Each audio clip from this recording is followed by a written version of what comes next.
You've heard the expression, fake it till you make it. How does that apply to public speaking? Some people assume you just fake that you're Anthony Robbins, you get up there, you'll be great. It's not quite that easy.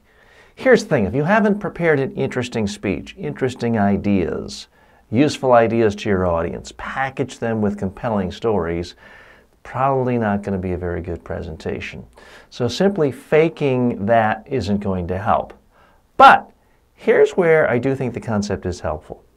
So often I see people who are giving a speech. It's pretty good. It's pretty interesting. They look comfortable, confident, relaxed. They make a mistake.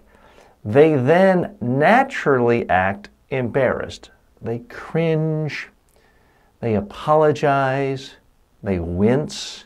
They roll their eyes in contempt.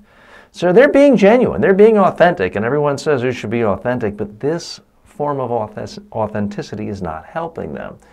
It becomes the most memorable moment of their presentation. So where I do think this axiom is helpful is when you make a mistake, I do think you should fake it and act like you can't believe how well things are going. Just keep on going. Act like, fake it that you think everything is going well.